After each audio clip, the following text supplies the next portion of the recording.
This is Kaveri Kathuria and once again welcome back to my channel. I hope you all are doing great, and today we will discuss some important MCQs on organization behavior, right? So let's start it. And as you know, this is very important और exams में इससे related questions आपसे पूछे भी जाते हैं. So let's start it. And here your first question is,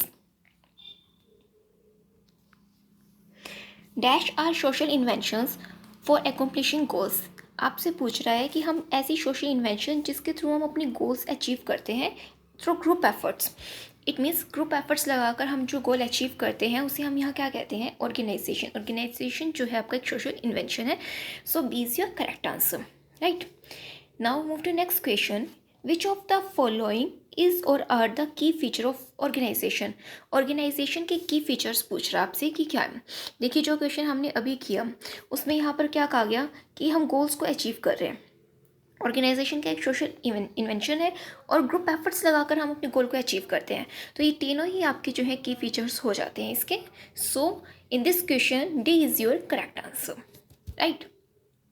now move to next question. A study of human behavior in the organization setting is. कहता है कि अगर हम ह्यूमन बिहेवियर की स्टडी करते हैं, हम स्टडी कर रहे हैं किसकी? ह्यूमन बिहेवियर की ऑर्गेनाइजेशन सेटिंग में, तो इसे हम क्या कहेंगे? Organisational behaviour. सो सी यहाँ पर आपका करेक्ट आंसर हो जाता है. Now move to next question.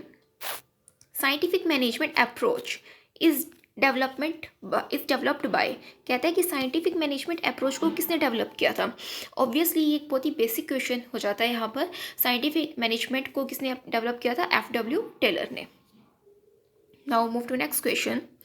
Who proposed bureaucratic structure is suitable for all organisation. ये बात किसने कही थी कि ब्यूरोक्रेटिक स्ट्रक्चर जो है सुटेबल है सभी ऑर्गेनाइजेशंस के लिए? मैक्स वेबर ने. ये किसने कहा था? मैक्स वेबर ने. और ये कंसेप्ट भी इन्होंने ही दिया था. So D is your correct answer. Now move to next question. हार्थन experiment which was a really beginning of applied research is was conducted by. कहता है कि हार्थन एक्सपेरिमेंट जो एक रियल बिगनिंग था अप्लाइड रिसर्च का, ये किसने कंडक्ट किया था हार्थन एक्सपेरिमेंट को? Elton Mayo. एल्टन मायो के द्वारा ये जो कॉन्सेप्ट है, ये एक्सपेरिमेंट है, ये कंडक्ट किया गया था. So Elton Mayo is correct answer. Now move to next question. Process और administrative theory is being given by. ये प्रोसेस और एडमिनिस्ट्रेटिव थ्योरी किसके द्वारा दी गई थी ऑर्गेनाइजेशन की? हेनरी फ्योल के द्वारा दी गई थी, right? So B is your correct answer. Now move to next question. Whose concept states that interpersonal and human relations may lead to productivity. ये कॉन्सेप्ट किसने कहा था कि इंटरपर्सनल और ह्यूमन रिलेशन को भी अगर यूज़ किया जाता है ऑर्गेनाइजेशन में तो इससे प्रोडक्टिविटी इंक्रीज होती है? Elton Mayo. It was this concept was developed by the Elton Mayo, right. So A is your correct answer. Now move to next question. Today's organization are open system, right? So A is your correct answer. Now move to next question. Which organization theory can be understood by if and then relationship. कहता है कि organisation की ऐसी कौन सी theory है जिसको हम if and then के रिलेशनशिप से अंडरस्टैंड करते हैं? Contingency theory. Here B is your correct answer. Now move to next question. Organisation behaviour is. आगे आपको अप्रोचेस दी हैं और आपको सिलेक्ट करनी है कि ऑर्गेनाइजेशन बिहेवियर कौन सी अप्रोचेस पर जो है डिपेंड करता है, या फिर हम ये कहें कि कौन सी अप्रोचेस जो है अप्लाई होती हैं. Interdisciplinary approach, humanistic approach and total system approach. All this approach are used in the organisation behaviour. So D is your correct answer. Now move to next question. Organisation behaviour is not an. आपसे पूछ रहे कि organisation behaviour क्या नहीं है, right. Not पूछ रहा है आपसे. And it is not a pessimistic. Organisation behaviour pessimistic नहीं होता है. ऑर्गेनाइजेशन बिहेवियर ऑप्टिमिस्टिक होता है, right. So you have to remember this. So B is your correct answer. Organisation behaviour is not an pessimistic approach. Now move to next question. Cognitive theory of learning was given by. Cognitive theory किसके द्वारा दी गई थी learning की? टॉलमन के द्वारा दी गई थी. So here C is your correct answer. Now move to next question. Extension of behaviour modification into organisation is called. कहता है कि बिहेवियर मॉडिफिकेशन जो ऑर्गेनाइजेशन में बिहेवियर का मॉडिफिकेशन किया जाता है उसका extension of modification behaviour modification into organisation is called OB mod. So C is your correct answer. Now move to next question. Dash is a relatively permanent change in the behavior that occurs as a result of experience. कहता है कि अगर permanent change आता है behaviour में किसके result से, experience के थ्रू. इट मीन्स कि हम जब नेचर में परमानेंट चेंजेस हमारे आते हैं उसे ही हम लर्निंग कहते हैं. इट मीन्स कि अगर आपने किसी चीज़ को सीखा और आप उसे भूल जाते हैं in future, that is not called learning. क्योंकि लर्निंग आपकी तभी कहलाती है जब आप पूरी तरह उस चेंज को अपने नेचर में अडॉप्ट कर लेते हैं, परमानेंट जो हो जाता है. दैट्स वाई कहता है कि परमानेंट चेंज होता है जब बिहेवियर में, उसी हम लर्निंग कहते हैं. So B is your correct answer. Now move to next question. Which of the following is or are included as structure of human mind? Human mind का जो स्ट्रक्चर है, स्ट्रक्चर ऑफ ह्यूमन माइंड का जब हम study करते हैं, basically ये आपके पर्सनालिटी चैप्टर्स में इंक्लूड किए जाते हैं कॉन्सेप्ट में. और आपसे पूछता है कि which of the following is included as structure of human mind. तो id, ego and superego, all these are included. So all of the above is your correct answer. Now move to next question. Dash is largely childish, irrational, never satisfied, demanding and structuring of others. तो इसमें से आपसे पूछ रहे हैं ये personality की जो ये ट्रेट्स बताई गई हैं ये कौन से कंसेप्ट में इंक्लूड की गई हैं. इस कंसेप्ट को हम कौन से कंसेप्ट में इंक्लूड करते हैं? ID. And so D is your correct answer. Actually ये पर्सनैलिटी के जो आपकी ट्रेट्स दिए गए हैं इनके अकॉर्डिंग हम पर्सनैलिटी की स्टेजेस जो हैं वो डिसाइड करते हैं. इसका एक फर्दर हम वीडियो बनाएंगे जिसमें एक्सप्लेन करेंगे. But now you have to remember this traits is related to the id. Now move to next question. Dash represent noblest thoughts and ideals etcetera. कहता है कि ये ट्रेट्स हमारी कौन सी स्टेज में आती हैं? Super ego. Here, superego represents the noblest thoughts and ideals, etc. So, B is your correct answer. Dash is reality and practical oriented part of thinking. कहता है कि जब हम रियलिटी की बात करते हैं या प्रैक्टिकली जब हम किसी कॉन्सेप्ट की बात करते हैं तो वो हमारी थिंकिंग से जो रिलेट है उसको हम कौन सी स्टेज में इंक्लूड करते हैं? This is included in the ego. So A is your correct answer. Now move to next question.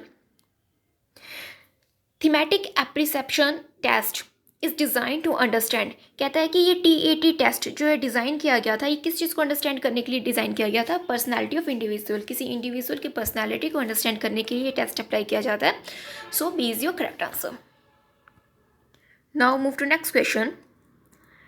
Dash is reaction of individual to a new और threatening factor in their working environment. कहते हैं कि जब हम react कर रहे हैं, ठीक है, इंडिविजुअल रिएक्ट कर रहे हैं किसी नई चीज़ को या फिर किसी हम थ्रेटनिंग फैक्टर को, तो उसे हम क्या कहेंगे वर्किंग इन्वायरमेंट में? स्ट्रेस.